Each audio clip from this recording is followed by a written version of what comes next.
Thank you for joining me tonight. I'm really looking forward to talking to you. This is the second in our Navigating Parkinson's series in partnership with the Parkinson's Association of the Rockies. And I'm John Dean. I'm a speech language pathologist who has been specializing in Parkinson's for about 20 years now.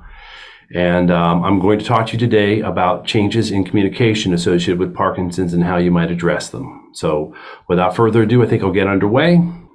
Okay, let me know if you have any issues. So again, today's topic is called Managing Changes in Communication and Voice in Parkinson's. And we're going to hit three different parts of that. We're going to talk a little bit about what those communication issues look like. Then I'll talk about how to manage them. And finally, we'll get into how to optimize communication in some different environments. Okay, and before I go too deep into this, I want to break down a little bit about how common changes in communication are for people with Parkinson's.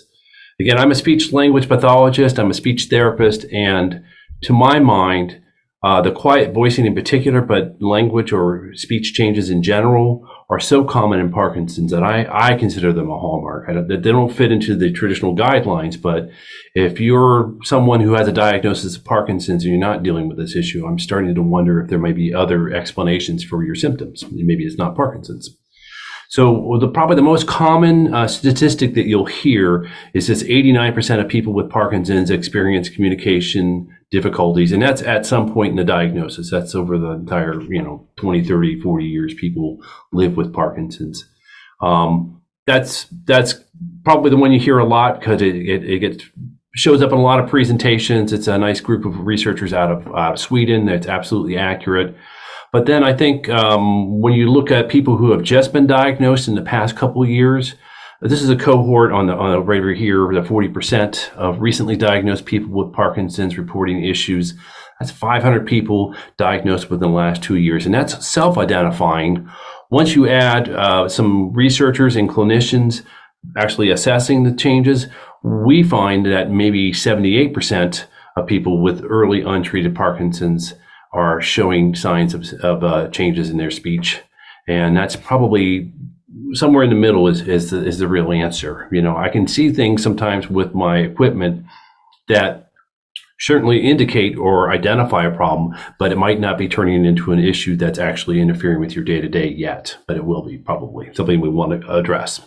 This last one here in the lower left-hand corner, this variability in fundamental frequency, that's an indication of speech changes. It's a really robust metric that you can capture on audio. And what they did with this, there was a Canadian broadcaster who had Parkinson's. And so they went to video before his formal diagnosis, and they were able to find 5 years before that they were seeing indications of that. And then there was actually a team out of Arizona called Oral Analytics, Julie List's team at the time, and they were actually monitoring and looking at Muhammad Ali's recordings and could see changes in him by a voice that allowed them to understand that there was Parkinson's there.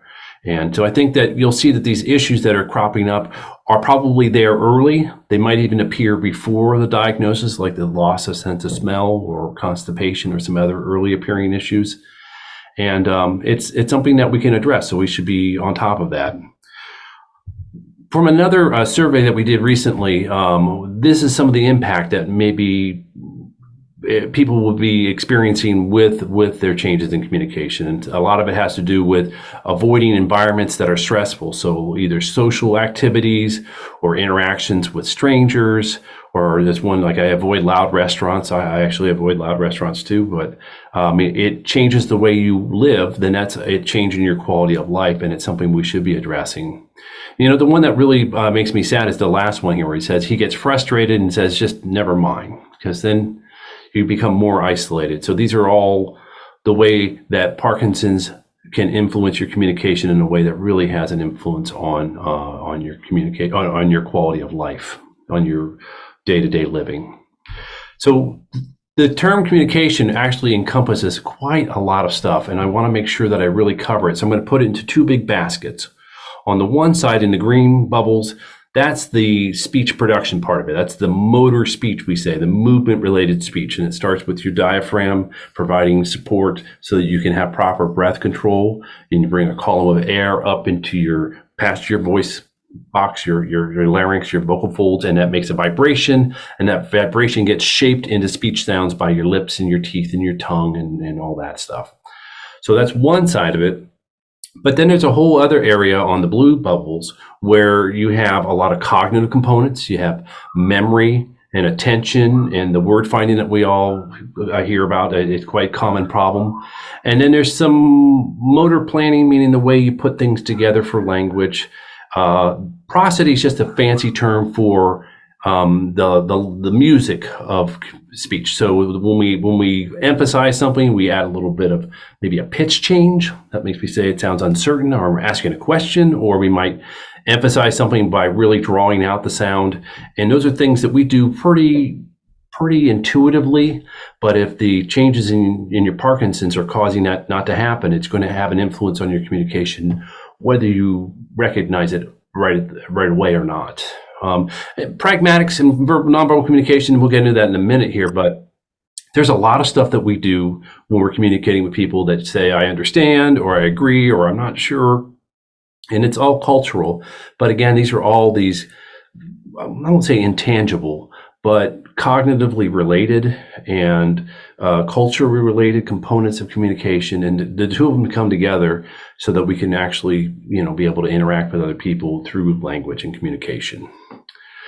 So why are there speech changes in Parkinson's? And I think I could go through the structures, but I don't think that that's that valuable. I just want to make it a big blanket term to say that whatever you're able to see externally, so typically with people with Parkinson's have some rigidity, that's muscle stiffness, and it usually shows up in a joint. You hear about people having frozen shoulder before they get diagnosed, and it's actually the pain to the Parkinson's.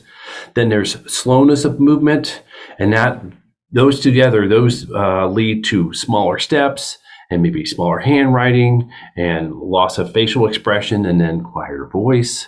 And so I will say that whatever's happening in places that you can see is always happening in places that are internal that you can't see. So the breathing that we were talking about before, and the vocal folds, and the lips and the teeth and the tongue, and they all get affected by that. And that results in less output and less clear communication. And then over top of that, you lay on some of the issues related to changes in thinking. So specifically for speech, for the motor part of this, we see quiet speech, and that is so common. Again, if you don't have quiet speech, I'm starting to wonder, I'll start probing that a little bit. It's not that it never happens, and Parkinson's is Parkinson, which means anything can happen, but it's such a common feature that I would expect it. And then along those lines too, you will have changes in pitch and word stress, because the muscles that you use to change pitch, like the cricothyroid, you will not have that intensity because the movement will be infected by the rigidity. And so by that happening, you end up losing the word stress, and something maybe where you're asking a question, you would bring the pitch up, you won't do it as much, and it'll make it more confusing for someone trying to talk with you. These bottom two components are interesting because our teeth and our lips and our tongue and all these things come together to make speech sounds. But if you're moving slower and maybe you're not moving quite as far due to rigidity, maybe your tongue doesn't come back behind the back of your front teeth to make a T sound onto the alveolar ridge. Maybe it comes a little bit behind it. And all of a sudden, instead of having a clear, tight sound like a T, you have a little bit of noise in there that we call frication. And that noise, it would sound like static if I was to pull it aside and just isolate it. And that static actually makes it harder for the actual signal to get through, and it becomes harder for people to understand you because you have a bunch of extra in there along with what you're trying to produce speech-wise. And on top of that, maybe it sounds distorted, so they don't quite understand the sound you're going for. As mentioned before, I'm in Portugal now, and there's a lot of things that they say here. They get distorted. They have their mouth that's very close together, and they speak very quickly. And so like a lot of S sounds end up sounding like an SH to me, and it's hard to pick up on that until you start figuring out the rules. And it's kind of like that. You have distortions that make it difficult to understand what's happening when someone's trying to listen to you in real time. And then you add to that being quiet and maybe having postural changes, and all of a sudden you run into issues. I do want to highlight something I think is pretty important. The vocal folds, typically they come together and then you push air through them and then they vibrate just on a single pitch, and then we shape those sounds, that vibration, into speech sounds. But in Parkinson's in particular, it's quite common to have what we call bowed vocal folds. So instead of having them be all the way tight and patent and make a good firm sound, you have an opening in there in the middle typically. This is not actually the optimal picture for it, but there aren't really any good ones for it. And what will end up happening is that air will leak through that. And so the air comes out in a way that's less intensive because you don't have full closure. And then because it's coming out in these little unusual ways, it comes out as noise. And so again, that adds additional noise into the signal. You have that sh sh sh up here because you're not crisp with your articulators, and you have it coming down here. And the way I might try to describe this, it's like if you were looking at the sun, which you should never do, right? And looking at the sun is always a bad idea. But if you were to look there and then someone had a flashlight, if you had the flashlight right here, no problem. But if you put the flashlight pretty far away, the sun would block it out. And it's the same thing when you have noise in your signal. It ends up obscuring the fundamental frequency of what you're trying to say. It ends up impairing that. And that's why I think it's really interesting when you work on voice, how quickly things come back into shape and how much clearer it is for people to hear you. And I think anybody who's worked with a speech language pathologist had probably had that aha moment, like, wow, everyone can hear me again. It's like a light switch if you put the effort into it. So kind of moving from those basic components of all the speech part of it, then we add in some physical aspects of Parkinson's, okay? And we know that often people with Parkinson's have some forward-leaning posture. We call it kyphosis, but with forward-leaning posture, some stooping like that. And that does a couple things. On the one hand, if you're communicating with somebody and now you're not quite as upright as you were before, you're losing some of the eye contact that we're using. And whenever we're talking about pragmatics, you're not using the eyes in a way to do some of the nonverbal pragmatics, and it's interfering with communication. And maybe you're taking some information from the person with your eyes, but you're making that more difficult. And then you're also aiming your audio signal, your what's coming out of your mouth, you're aiming it lower instead of coming up to their ears, and now it's coming out to their maneuvering of their sternum or something like that. And so that's a problem. And then on top of that, by moving forward and getting out of center like that, you end up putting some different stresses on the muscles for articulation and breath support, and that has its own influence on your ability to communicate. And then finally, there's interesting research out of Harvard, not specific to Parkinson's, but I think it's an interesting topic to look at, where that forward-leaning posture induces a little bit of sleepiness, which might play into some of the issues, and also stress. It increases the cortisol, so it's a kind of a stress response, like a fight or flight response when you have an animal cowering. And so I think there's cognition influencing with that posture as well. And that's why it'd be really important while you're working on your communication to also be working on your posture in order to improve that capacity. It would be great to work on that with a physical therapist as well, though. It doesn't have to be just in a speech clinic.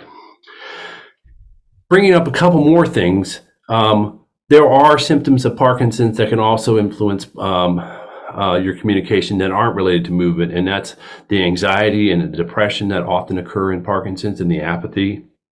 Fatigue is a very common complaint. It's one that people bring up to the doctors. It's often difficult to treat, and it can have so many different causes. I mean, it could be related, it could be just regular idiopathic, meaning we don't know the reason, fatigue and Parkinson, which that's a thing for sure.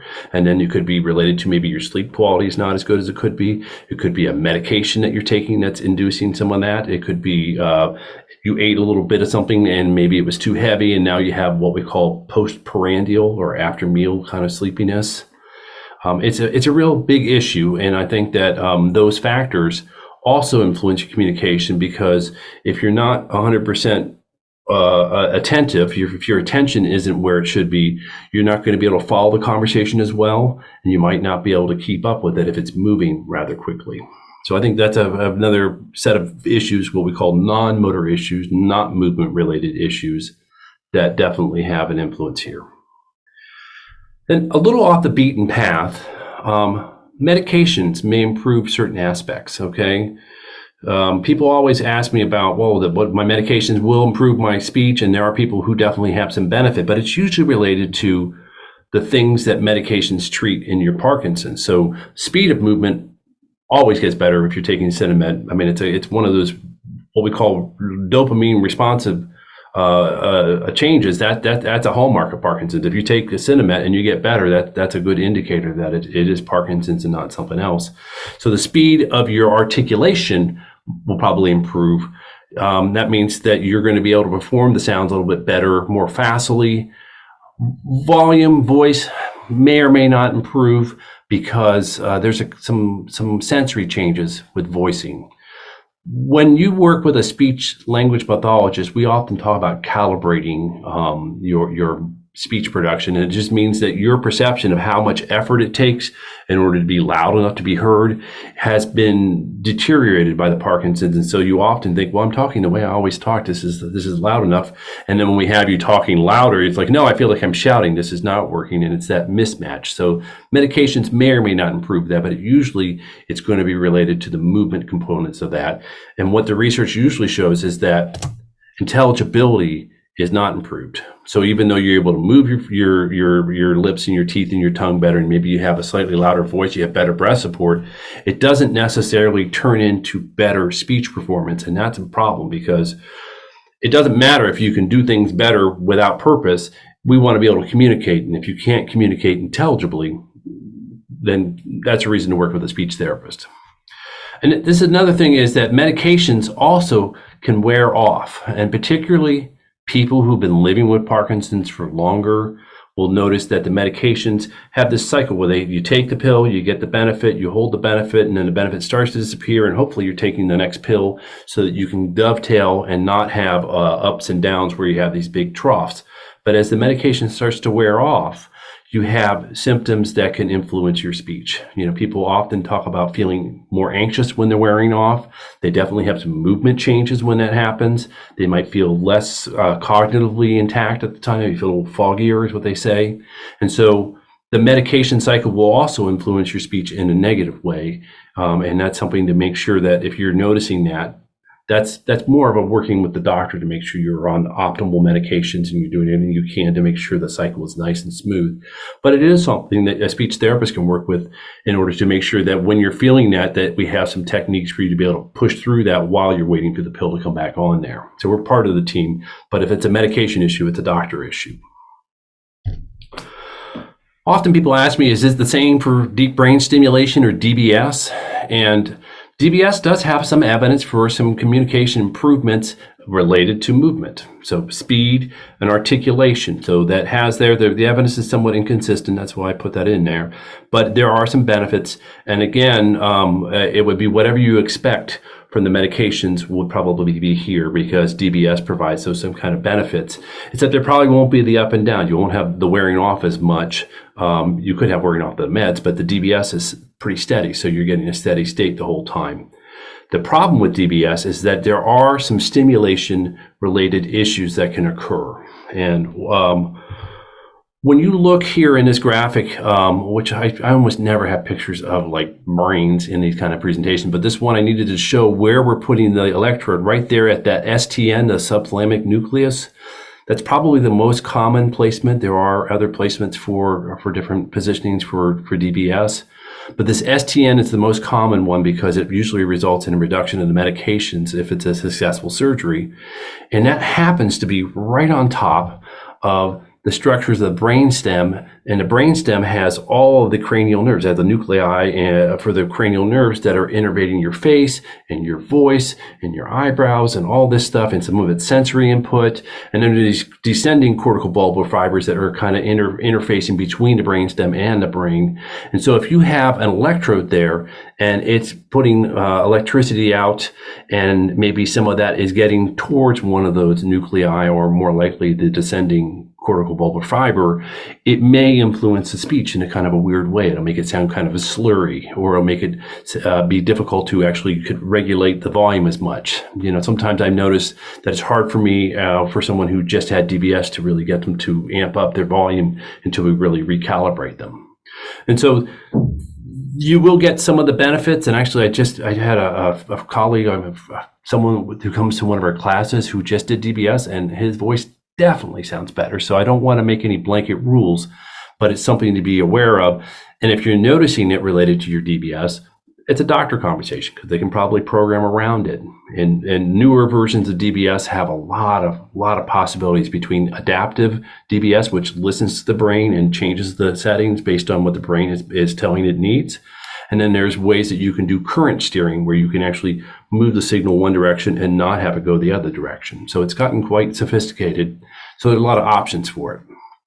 And then I want to get one more thing in here. This is, again, the most common issue that I hear is people talking about this word finding issue where the word's not gone. It's on the tip of your tongue. It'll come back in a couple minutes, maybe 4 or 5 minutes, it'll come back in there, or maybe you can put a placeholder there. And then some of the other cognitive aspects of language, like the attention and the memory. And the attention and the memory are, first you have to attend to the person you're talking to, but you also have to ignore distracting stimulus. So if someone's talking pretty loud in the background, or there's a lot of noise going, or someone's walking back and forth, if you're in a dining room area or something like that, that is something you have to tune out while you're still trying to maintain this conversation. And then the same thing with the memory. You have the memory of what you're talking about. Obviously, that's that really short-term memory.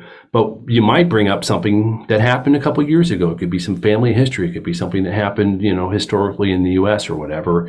And so that memory gets called in there. And these all move a little slower sometimes, especially if you're having medication wearing off or you're feeling a little unstable, maybe your balance is not great and you're standing up and you're having to do all this, it'd be better to sit down or something like that.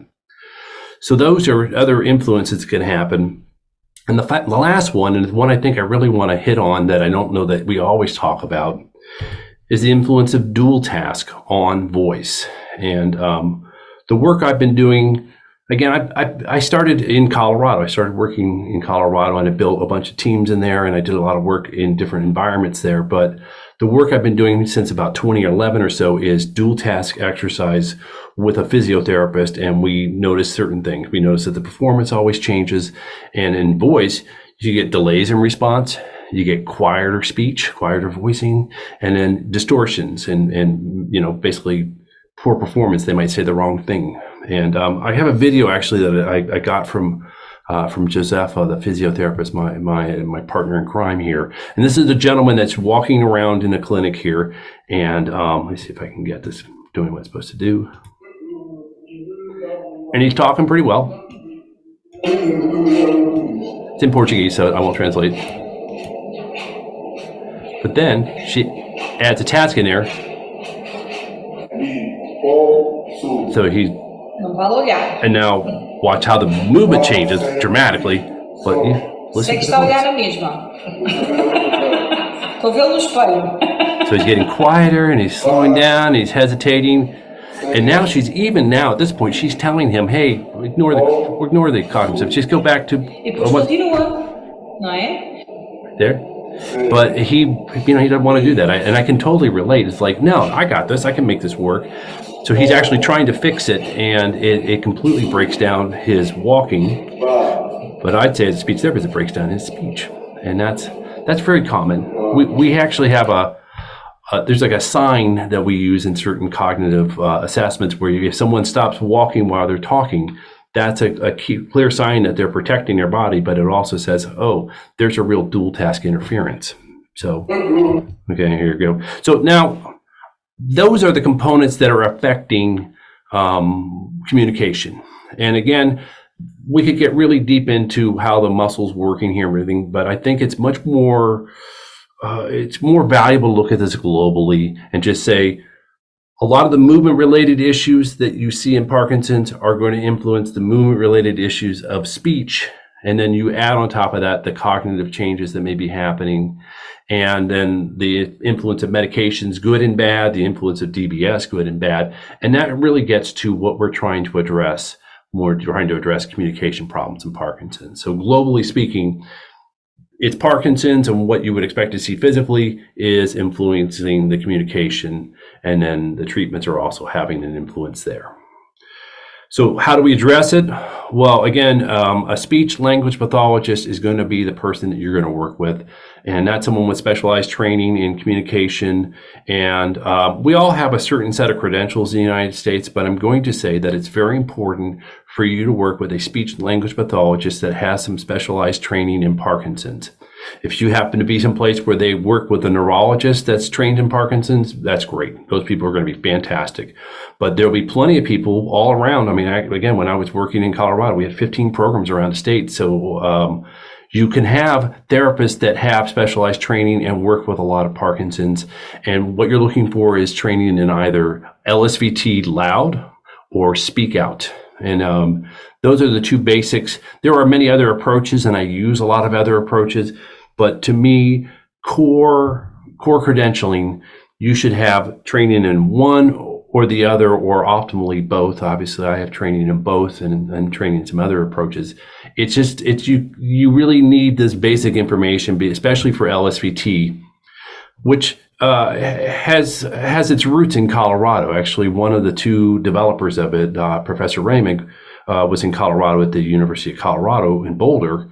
And it's a program that enjoys just dozens and dozens of articles, 4 lines of NIH funding, just a research base that goes way beyond almost anything else I see in our area. As a matter of fact, they have what we call level 1 evidence, meaning a randomized double-blinded controlled study. And a double-blinded means that neither the clinician nor the person getting the treatment knows what's real or what's not. And that's really hard to do, because you're not going to give me a fake treatment and then be like, okay, guys, we're going to do this thing that I know is not going to work. You have to train a bunch of clinicians that don't know Parkinson's in a sham protocol, and then have them do the work and then compare it. It's a lot of work. And so they have the gold standard protocol, and they are very careful to call it a protocol, which means you do it the same way every time. It's very hierarchical, and it's an approach that you can use for sure. And to me, it's actually why I started working in Parkinson's. I got this training, and I saw some opportunities to say there's a lot we can do here.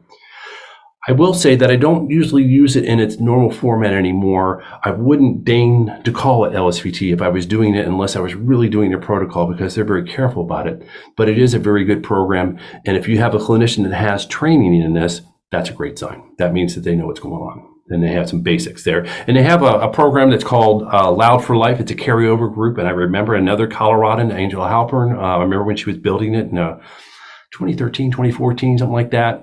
So that's a program where you can do some of the training afterwards, and that's kind of a nice way to mix it up.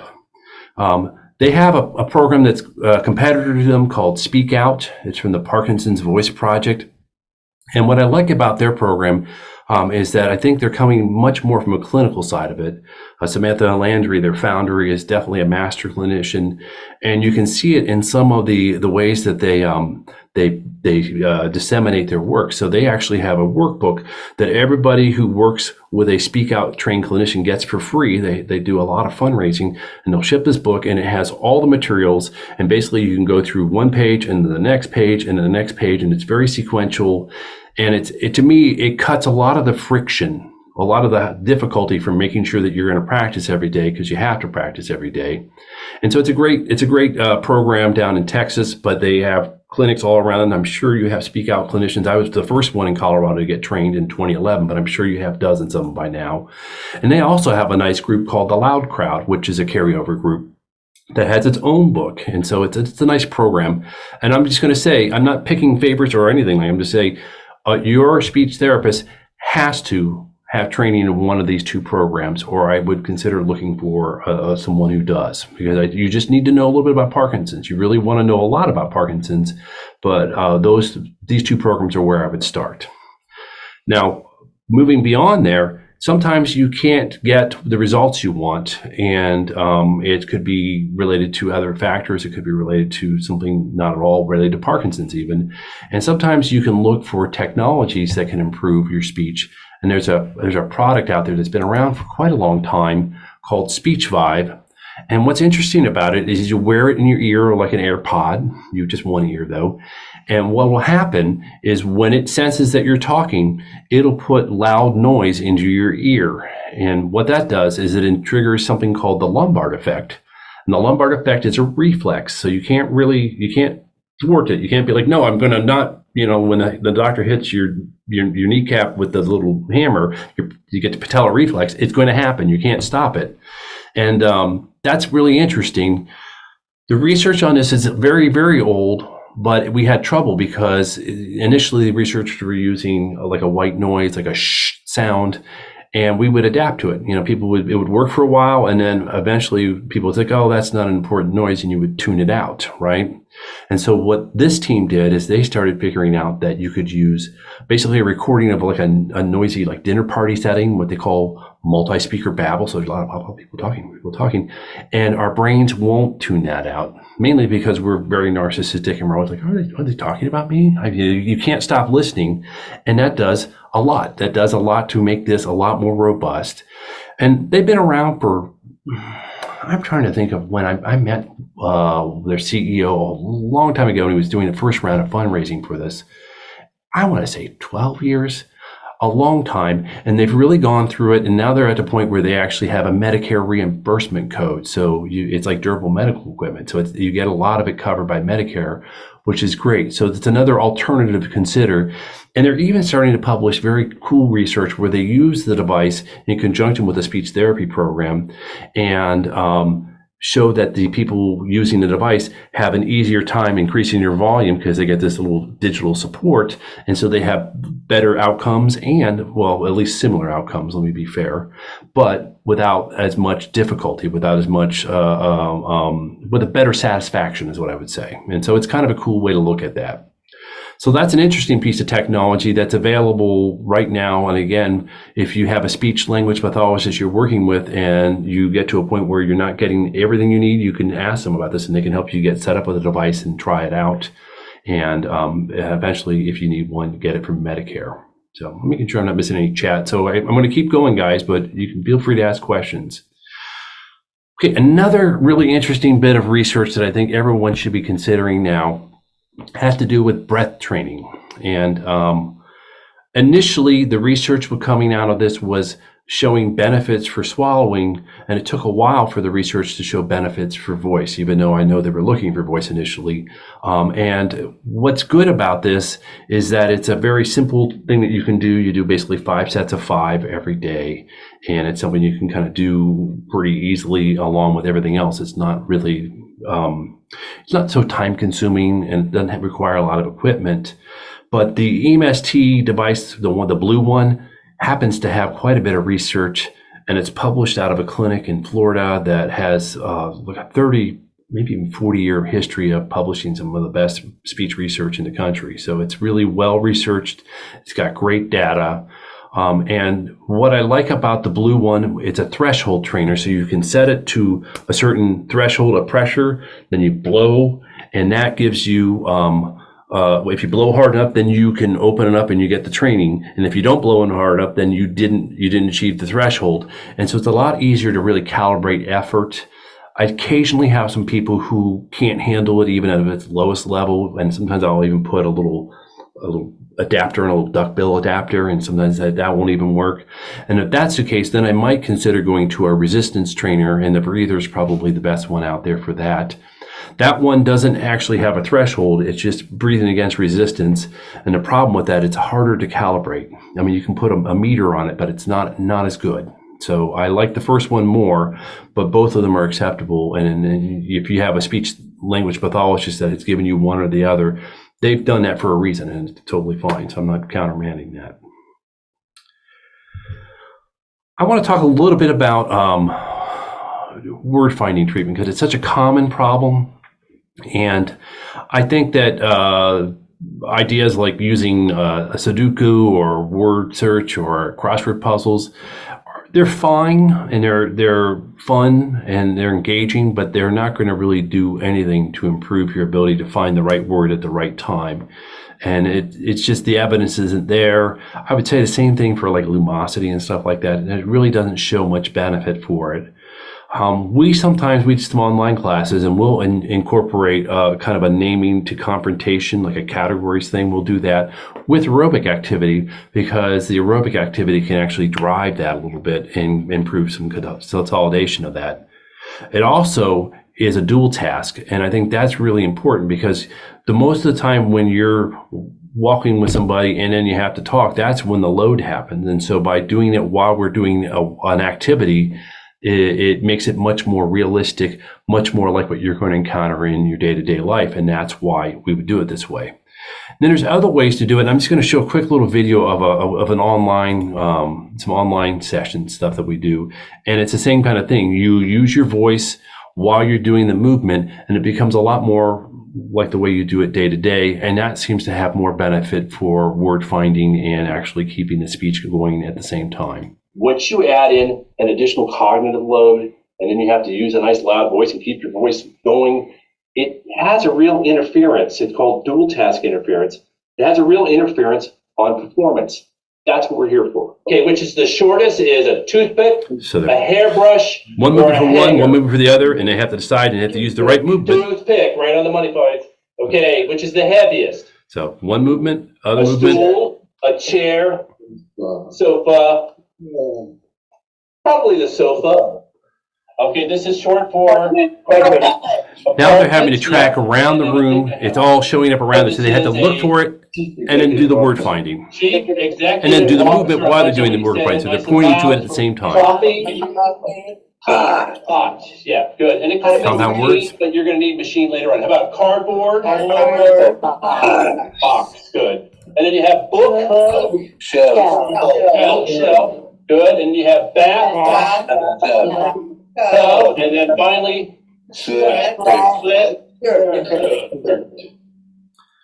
If you notice, we keep the hold on, sorry.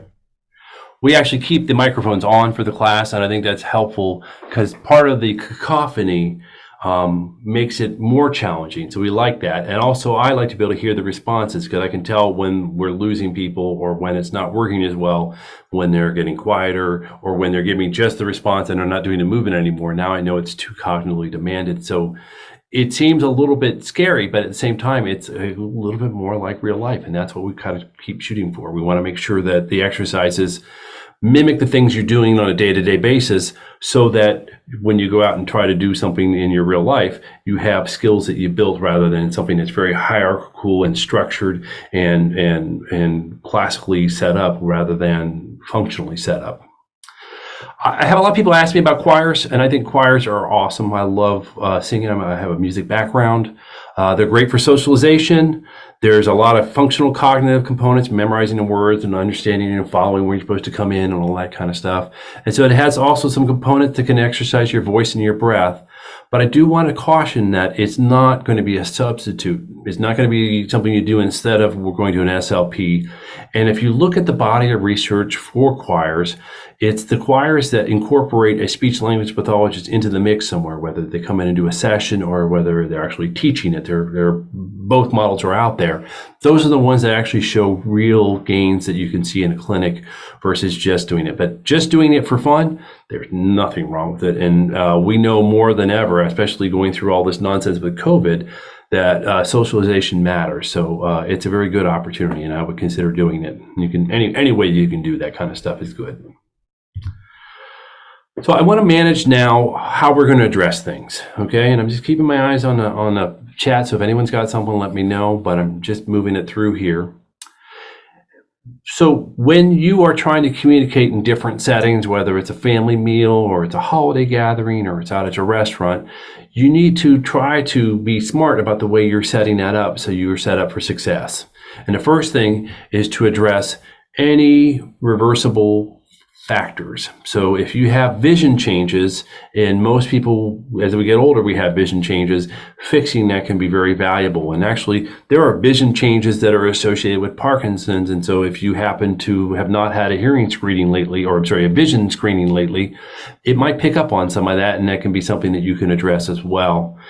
Hearing loss is another thing that you wouldn't think it would have as much of an influence as it does, but when you can't hear as well, you spend a lot more energy. And I remember being in certain settings where I wasn't properly mic'd. We were trying to do a class and then you couldn't hear it. And I could see people getting very frustrated because they're trying to take it and they can get just enough of it, but they can't quite hear it. Well, it becomes a real frustration.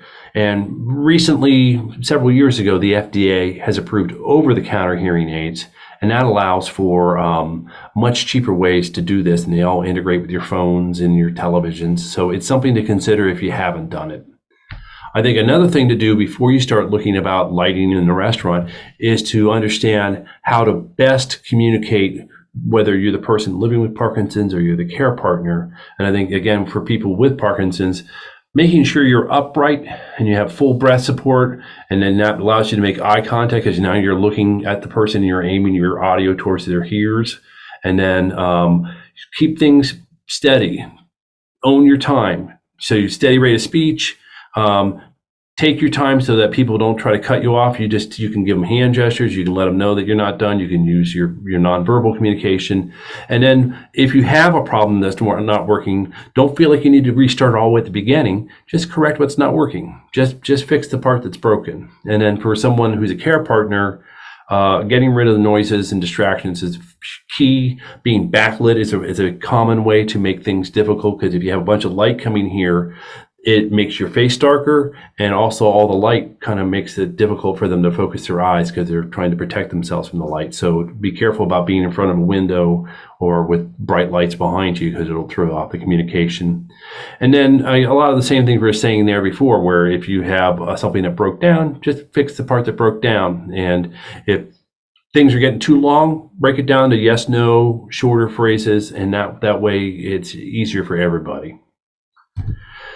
When you are in a restaurant environment, you're looking for a couple things. I think one thing I noticed, because we were able to do all that outdoor dining during COVID, is that having a little bit open space, say on a porch or with even a little covering, it really does cut down the noise. And so if that's an option, you might consider that rather than going into a noisy dining room with a bunch of people going by.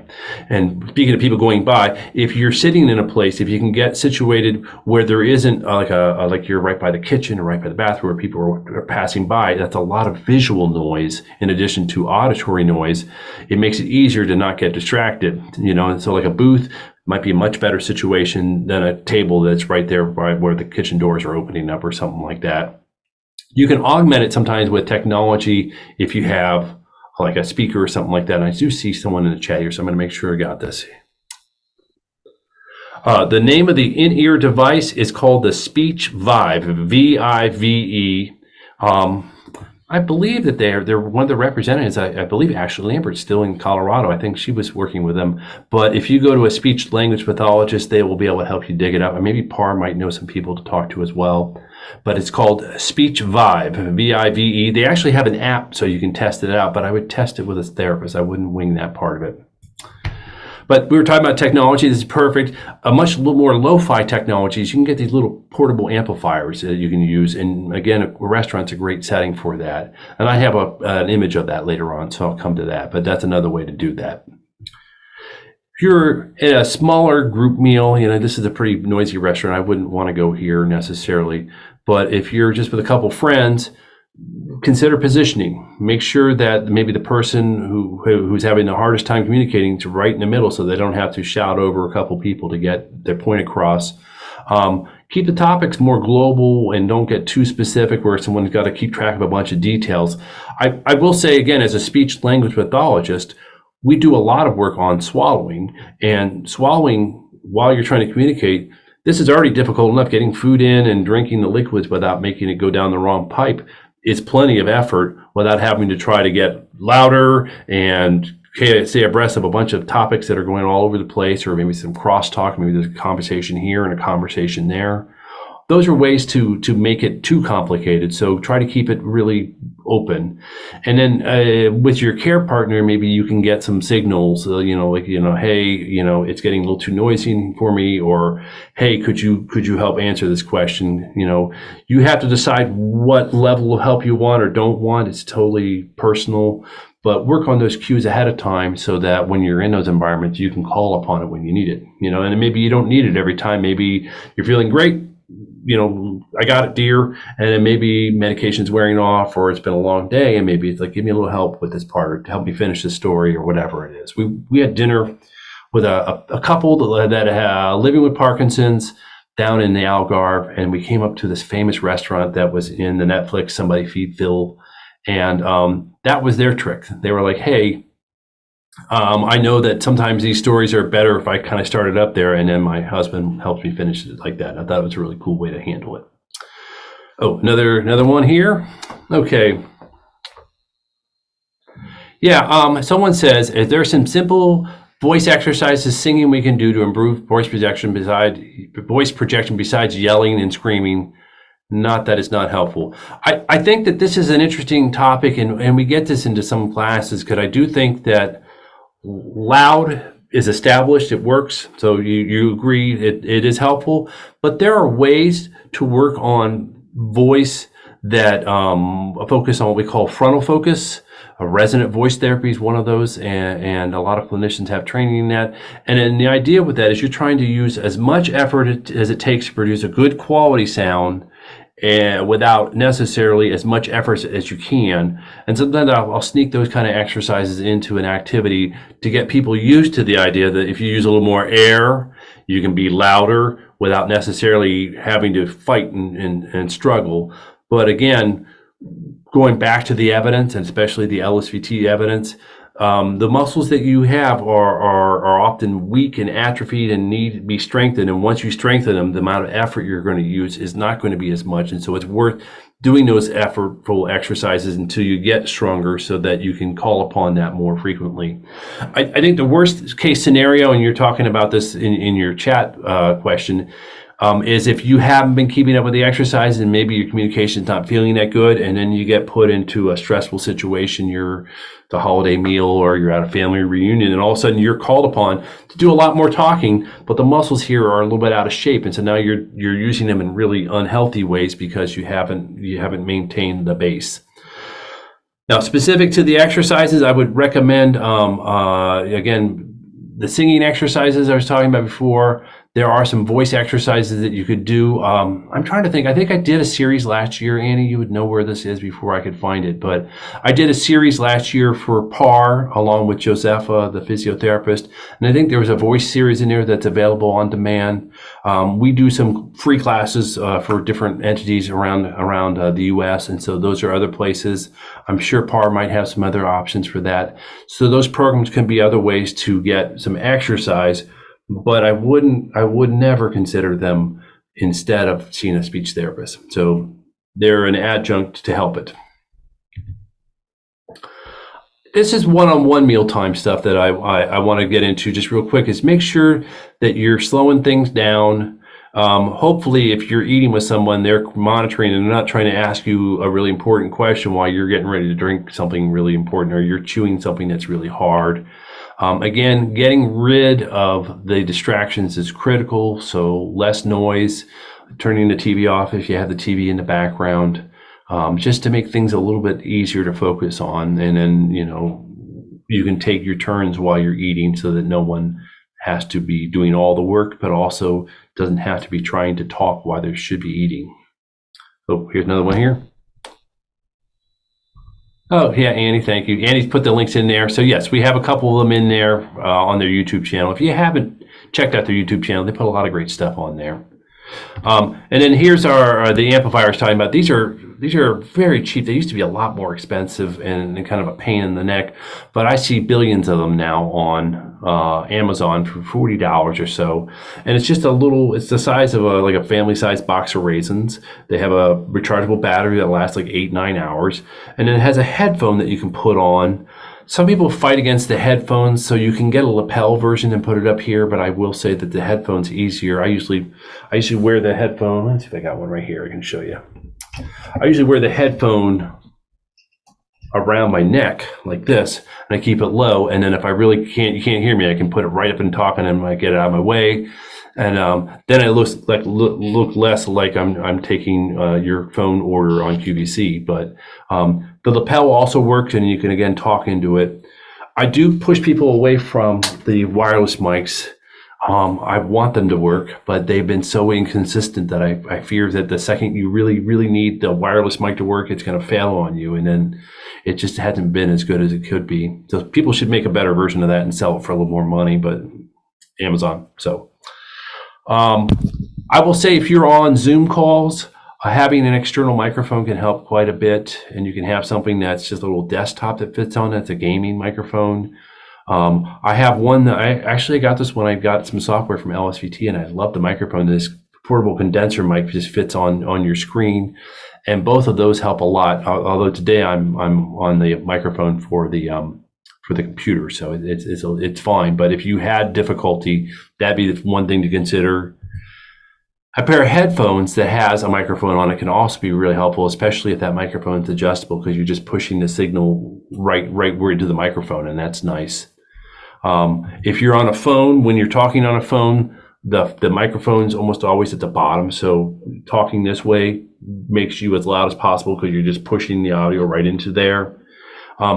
You can use a Bluetooth, but Bluetooth, typically the microphones are pretty far back here, and so the way that they make that work is a lot of digital signal processing, and that ends up being kind of, it junks up the signal. It's like having an MP3, but a really messy MP3. So like I wouldn't recommend an AirPod. This is an AirPod for an iPhone, because the microphones are just way the heck back there.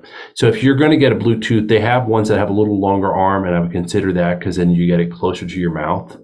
Or if you have some regular earbuds, they have the microphone in there, and you can do that. But again, usually speakerphone, talking right into there, that's plenty. I mean, that's what my parents do, and it seems to work pretty well 9 times out of 10. So I'm going to kind of pull it together here, and I want to take some questions if I can. So my takeaways, communication is pretty complex in Parkinson's, and it can be affected by many different elements. And so take those elements into consideration. And, to the gentleman saying, I don't want to just work on being loud, although being loud really helps, consider your posture, consider your alertness, consider whether your medications are at a point of time where they're throwing things off or they're improving things, that both of those can be possible. Work with an SLP, and particularly an SLP, a speech language pathologist that has training in one of the 2 protocols in the LSVT LAU, that is really a protocol, or the Speak Out program from the Parkinson's Voice Project. And again, there are many other programs out there. I mentioned resonant voice therapy, Forte, pitch limited voice therapy.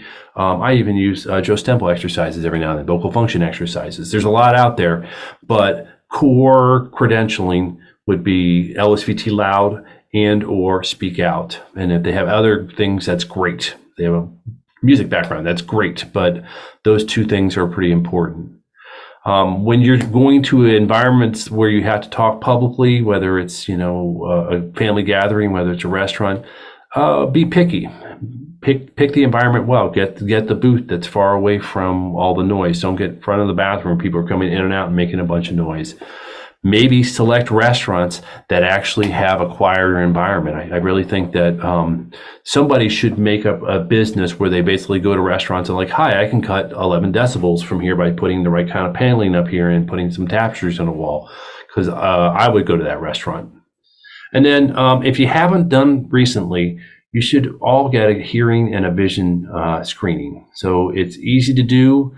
And again, if you have something that's addressable at the drop of a hat. You can basically, I have cataracts, I can get cataract surgery, and I will have an instant improvement in my ability to be able to see things, and it'll improve my communication. And similarly, if I have a hearing problem, especially now with all the over-counter hearing aids, because that makes them a lot less expensive. But even if you want to go for the real deal, or you have the kind of hearing loss where you need to go for the real deal expensive ones, it'll have a huge influence on your ability to communicate, and has nothing to do with effort or lessons or therapy. It's just flipping a light switch. So I'm going to stop it there and stop the share and just see if I can answer any questions or take any feedback from people, and let me know. So you can unmute or you can type it in here.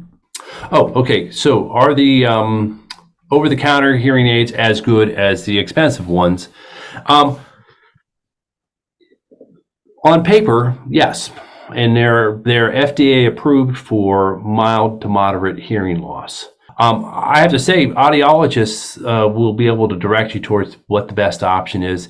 And I'm going to get too personal, but my dad was looking just a couple months ago, and I said, you can't go to a hearing aid salesperson. You need to go to a real audiologist. And the audiologist is like, hey, look, you have this. It's fairly mild. You could just go with this model here. You don't need to go crazy and get the super bionic ones. So I would work with a professional that knows that, and they'll guide you to the right thing. And so the short answer is yes. They're almost the same, and it's going to get more like that in the future. It's going to get cheaper. We'll be here next month. Obviously, if you have any questions, just send them to Annie. She'll forward them to me, and I'll be sure to send you a nice email right back and give you information as needed. And if you need a speech language pathology consult in Colorado, I would check in with Parkinson Association of the Rockies. They know all the professionals there. They'll know where to look. Okay, so you can give her a call or emails in there and let her guide you towards the professionals that are in your state. Okay? Thanks for joining me today, guys. Have a good one. Thanks, John. Thanks.